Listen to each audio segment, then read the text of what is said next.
उत्तर प्रदेश जैसे बड़े सूबे में 2 दशक राजनीति करी है, 2 दशक से भी ज्यादा, 90 के दशक से लेकर 2012 तक।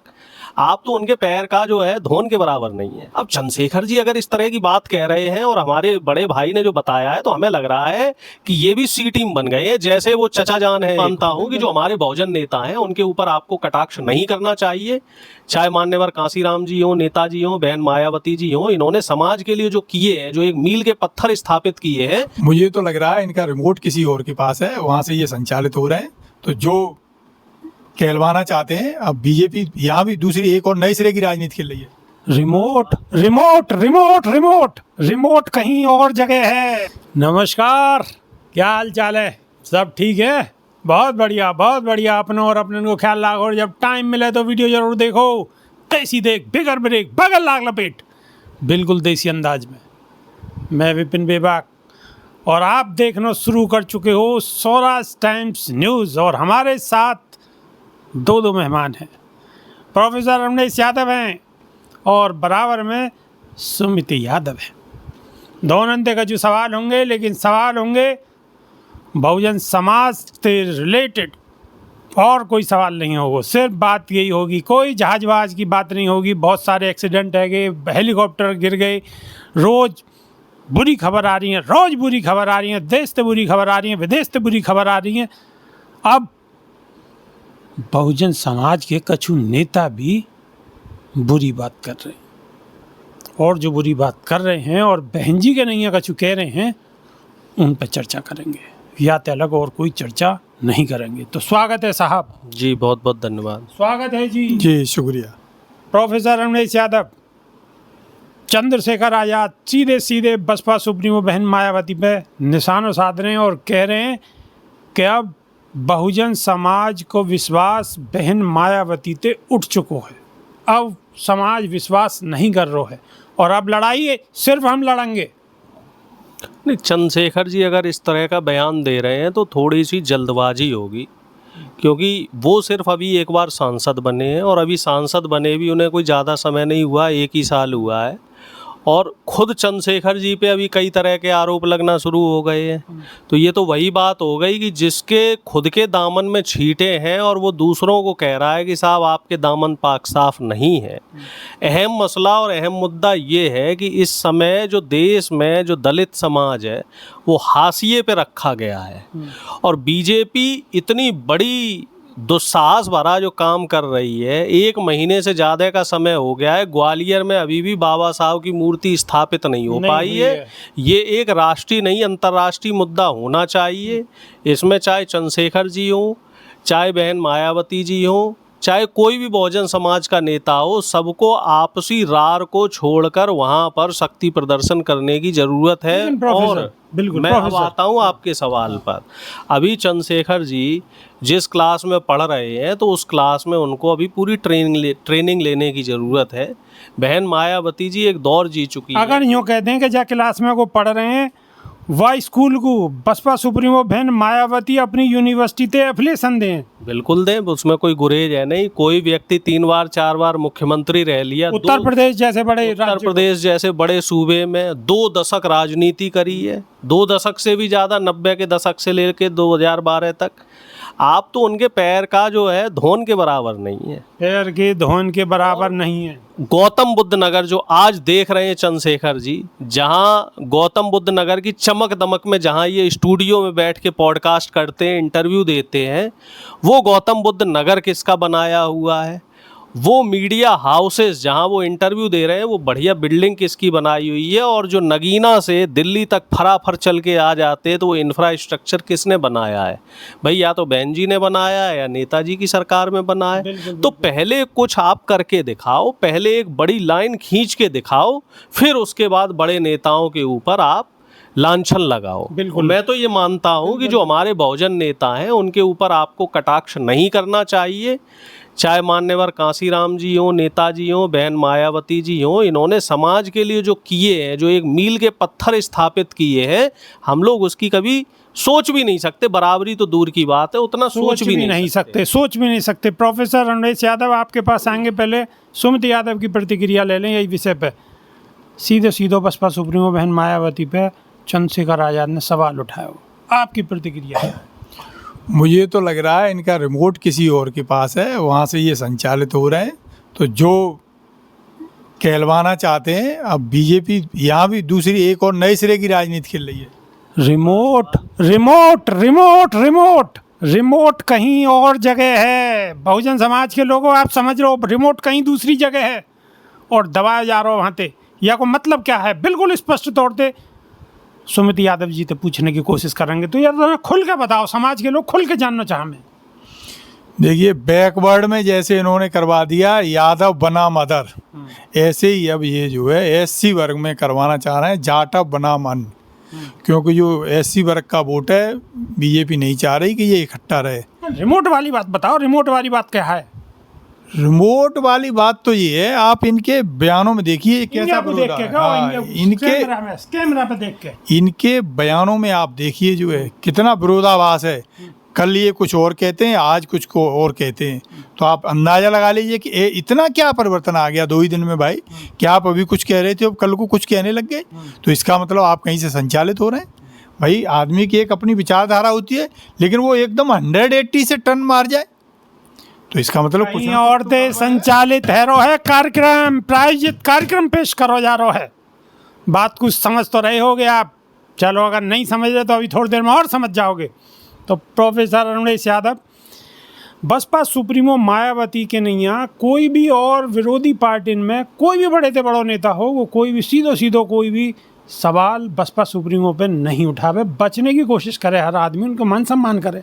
लेकिन चंद्रशेखर आज़ाद ने सीधे बसपा सुप्रीमो पे सवाल उठा के मेरे ख्याल से लंबी लाइन खींचने की कोशिश करी है। नहीं, लंबी लाइन नहीं, इसे हम बदसलूकी कहेंगे। अगर आसमान की तरफ थूकोगे तो आपके मुंह पे ही गिरेगा। चाहे नेताजी मुलायम सिंह जी रहे हो, राजनीतिक मतभेद रहे, लेकिन नेताजी ने आज तक कभी बहन जी के लिए कुछ नहीं बोला। अखिलेश जी उन्हें बुआ मानते हैं। प्रियंका गांधी जी, राहुल गांधी जी बड़े सम्मान से उनको बहन जी बोलते हैं। हमेशा बहन जी के अलावा आज तक कुछ नहीं बोला। और अभी भी ये कह रहे हैं कि बहन जी हमारे साथ आ जाए तो बसपा जीरो, वो माफ़ कीजिएगा बीजेपी जीरो हो जाएगी। लालू जी हों, खड़गे साहब हों, इवन खड़गे साहब तो बहुत सीनियर लीडर हैं, 85 साल के हैं, तो वो भी हमेशा बहन जी का नाम कभी नहीं लिया, हमेशा बहन जी का। जितने भी बड़े नेता हों, इवन मैं तो कहता हूँ प्रधानमंत्री मोदी भी उनकी शान में कुछ नहीं कह सकते। अब चंद्रशेखर जी अगर इस तरह की बात कह रहे हैं और हमारे बड़े भाई ने जो बताया है, तो हमें लग रहा है कि ये भी सी टीम बन गए हैं। जैसे वो चचा जान है एक हैदराबाद वाले, असदुद्दीन ओवैसी साहब, वो बी टीम है, और ये हमें लग रहा है कि ये अब सी टीम बन रहे हैं। इनका रिमोट कंट्रोल वहाँ नागपुर में है, जो खाकी नेकर वाले हैं ना, वहाँ नागपुर में है। लोग वाग तो ये भी कह रहे 100 गाड़ियों के काफिले चंद्रशेखर के पास कहाँ से आए, अच्छा इतनी भीड़ कहाँ से आई, वो पैसा कहाँ से आ रहा है। तो नागपुर के दफ्तर से तो नहीं आ रही स्क्रिप्ट। ये भी एक चर्चा का विषय है। और जानकारी इसकी क्या कहोगे यादव जी, आपके पार्टी के नेता प्रवक्ता तो सीधा कह रहे हैं कि कहीं ना कहीं से जो है आरएसएस से फंडिंग हो रही है। नहीं, तो इसमें तो भाई बिल्कुल बू आ रही है। आप ऐसे देखिए जो है खिचड़ी में क्या कुकर में क्या पकड़ रहा है, तो जरूर नहीं कुकर खोल के ही देखें आप, जो उसकी स्मेल होती है उसी से अंदाजा लगा लिया जाता है। भाप में खुशबू जो आप है वही तो पता पड़ जाएगा क्या बना हुआ है आज। अगर मसाले चोखे पड़े हुए हैं तो महक दूर तक चली जाएगा। हाँ, कोई पकवान बेहतरीन बार हुई है। हाँ, तो बस वही सेम यहाँ हो रहा है, जो है बिल्कुल सेम हो रहा है यहाँ जो है कि भाई एक कल का चुना हुआ व्यक्ति है, वो किसी और पे नहीं, सीधा जो है बहन मायावती पे सवाल उठा रहा है। चंद्रशेखर के लिए आपने एक बात और कही थी थोड़ी देर पहले कि सवाल उठ रहे हैं। वो और कौन से सवाल हैं जो चंद्रशेखर पे उठ रहे हैं? वो एक महिला जो इनकी पुरानी महिला मित्र रही है, उन्होंने भी केस किया। मध्य प्रदेश से आती है वो बहन, और उन्होंने बड़े गंभीर आरोप लगाए हैं। कई व्हाट्सएप की चैट्स लीक हुई हैं, कई ऑडियोज वायरल हो रहे हैं, और कोर्ट में केस भी डालने की बात चल रही है, और चंद्रशेखर उस पर खुल के बोल नहीं पा रहे। तो ये एक बड़ा सवाल है। और इसमें और सवाल क्यों आते हैं, आप देखिए कभी भी चंद्रशेखर इंडिया गठबंधन का हिस्सा नहीं रहे।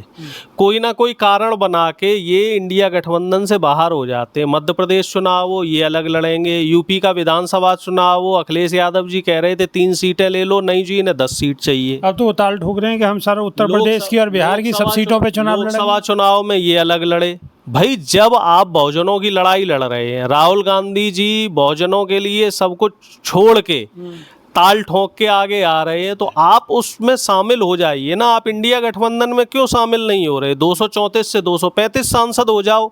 आप अलग जो लकीर लेके चल रहे हो, इसका मतलब जाहिर है, साफ है कि आप भी बीजेपी की सी टीम बनना चाह रहे हो।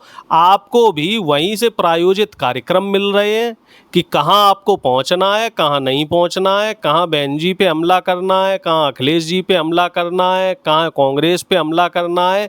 कभी सीधे सीधे बीजेपी पे हमलावर होते हुए चंद्रशेखर भाई को आप नहीं देखोगे। लेकिन प्रोफेसर एक बात तो है कि जहाँ बहुजन समाज की कोई बात आवे तो चंद्रशेखर वहाँ खड़े तो नजर आवे सबसे पहले, ये बात तो है। खड़ा होना और साथ देना दोनों में फर्क है। खड़े होके वहाँ करते क्या है? युवाओं को बरगलाते हैं, तोड़ दो, मार दो, ये कर दो, वो कर दो। कभी ये नहीं कहते युवाओं से पढ़ो लिखो और संविधान के मौलिक अधिकार लेके आगे बढ़ो, जिस बात को आकाश आनंद कहते हैं। जंतर मंतर में मैंने चंद्रशेखर से सिर्फ एक बार मुखातिब हुआ, एक एसएससी जीडी की प्रोटेस्ट चल रहा था और वहाँ चंद्रशेखर आए और चंद्रशेखर ने उस प्रोटेस्ट को ख़राब कर दिया। जो एक प्रोटेस्ट शांतिपूर्ण तरीके से चल रहा था, वहाँ उग्रता आ गई और वो प्रोटेस्ट पुलिस ने ख़त्म करवा दिया। तो ये हमेशा जो यूथ है, यूथ के माइंड को डाइवर्ट करने की कोशिश करते हैं। और क्यों करते हैं? क्योंकि इनका जो काम करने का पैटर्न है वो बजरंग दल, विश्व हिंदू परिषद की तरह ही है। बलवा करो, हंगामे करो, शांतिपूर्ण तरीके से काम नहीं करते। जो बहुजन विचारधारा, जो वाम सेफ और जो कैडर की जो एक विचारधारा है कि शांतिपूर्ण तरीके से, संवैधानिक तरीके से बहुजन अपना प्रदर्शन करें, सरकार से मांग सरकार के सामने रखें, सवाल करें। जिस तरीके के सवाल बहन मायावती जी करती रही, मान्यवर कांसीराम जी करते रहे, बाबा साहब करते रहे, तो उस विचारधारा को, ये बड़े दुख की बात है कि एक ऐसे युवा के हाथ में उस विचारधारा को दे दी गई है जो बहन मायावती जी को कलंकित करने की कोशिश कर रहे हैं, मान्यवर कांसीराम जी के मिशन को कलंकित करने की कोशिश कर रहे हैं। और सबसे बड़ी बात, बाबा साहब ने जो सपना देखा है कि संगठित रहो, सुशिक्षित बनो और संघर्ष करो, उस नारे को धूमिल करने का प्रयास कर रहे हैं। नारे को धूमिल करने का प्रयास कर रहे हैं। तो प्रोफेसर साहब, वो तो दम्भ भर रहे हैं कि हम पूरी उत्तर प्रदेश की सारी सीटों पर चुनाव लड़ेंगे आने वाले समय में 27 में, और बिहार के लिए भी ताल ठोक रहे हैं। दिल बहलाने के लिए गालिब ये ख्याल अच्छा है। पहले भी अकेले लड़ते रहे थे, अब भी लड़ रहे हैं। बिहार में भी लड़े थे, ये पिछला चुनाव भी अकेले लड़े थे, राजस्थान में लड़े, मध्य प्रदेश में लड़े। लड़ने दीजिए, लोकतांत्रिक देश है। केजरीवाल साहब भी बिहार में जा रहे हैं चुनाव लड़ने के लिए। लेकिन वो तो उनका तो स्पष्ट तौर पे कहना है, संजय सिंह ने स्पष्ट तौर पे कहा है कि हम तो वहाँ की जनता को ये बताने जा रहे हैं कि जो पूर्वांचल के लोग दिल्ली के अंदर रहते हैं, उनके जिस तरीके से घर तोड़े गए हैं, तो उसका बदला इन्हें यहाँ पे लेना पड़ेगा। बिहारियों को, बिहार के निवासियों को लेना पड़ेगा, क्योंकि वहाँ उनके घर उजाड़ दिए। तो आप इंडिया गठबंधन के साथ रहो ना। जैसे अखिलेश यादव जी महागठबंधन के साथ हैं, तो आप हमारे साथ रह के हमारा प्रचार करो। बिल्कुल ठीक है। अच्छा प्रोफेसर, तरीके से तो वो बिहार में पीके भी तो अलग चुनाव लड़ रहा है, वो भी इंडिया गठबंधन पे हमलावर है और चंद्रशेखर भी हमलावर है, तो फर्क। प्रोफेसर एक सवाल और है, लास्ट सवाल है। इंडिया गठबंधन में बसपा सुप्रीमो बहन मायावती को शामिल करने की कोशिश है, कोशिश में कामयाब होंगे या नहीं होंगे? कामयाबी तो ऊपर वाला तय करेगा। ईश्वर और विधाता ने जो क्या लिख रखा है, ये बात हम लोग तो नहीं जानते। अब ये बात तो समय रहते पता चलेगी, लेकिन हमारे प्रयासों में कोई कमी नहीं है। राहुल गांधी जी शायद ही, अगर बहन जी का कहीं जिक्र होगा तो शायद ही राहुल गांधी जी ने कभी ऐसा ना कहा हो, क्योंकि मेरी अभी कुछ पार्टी के लोगों से बात हो रही थी, तो राहुल जी की दिली इच्छा है 27 का चुनाव बहन जी साथ में लड़े। और अगर 27 का चुनाव हम लोग साथ में लड़ते हैं तो बम्पर जीत होगी और इतनी सीटें आएंगी जितनी सीटें आज तक कभी उत्तर प्रदेश के चुनाव के इतिहास में आई ही नहीं है, क्योंकि 90% जो आबादी है वो इस समय बीजेपी के खिलाफ है। 90% आबादी बीजेपी के खिलाफ है। और आने वाले 27 के चुनाव में हो सकता है बसपा सुप्रीमो बहन मायावती इंडिया गठबंधन का हिस्सा हो, और अगर इंडिया गठबंधन का हिस्सा होती है तो प्रोफेसर का कहना है कि बम्पर जीत होगी, यानी कि बल्ले बल्ले जय जयकार होगी। अब जय जयकार होगी या नहीं होगी, बसपा सुप्रीमो इंडिया गठबंधन में शामिल होंगी या नहीं, ये आने वाले वक्त में ही तय हो पाएगा, पता चल पाएगा। आपकी इस विषय पर क्या राय है कमेंट के माध्यम से बता दो भैया, लिख दो। ऐसा है जा तो बल्ले बल्ले होगी ना होगी, मज़ा आपे को ना आपे को, हैं? लिखने में कंजूसी मत करो, हमें कहीं शाही थोड़ी खर्च रही है। कर दो कर दो कर दो। और अगर पसंद आ रही हो तो वीडियो को भी शेयर कर दी, आगे को बढ़ा दी हूँ। मैं अपना काम शिद्दत से कर रहा हूँ, आपसे भी यही उम्मीद है कि आप भी अपना काम शिद्दत से करी हो। चलो बहुत बहुत धन्यवाद, शुक्रिया। देसी देख बिगर ब्रेक बगल लाग लपेट बिल्कुल देसी अंदाज में। बहुत बहुत धन्यवाद। जी बहुत बहुत धन्यवाद। धन्यवाद जी।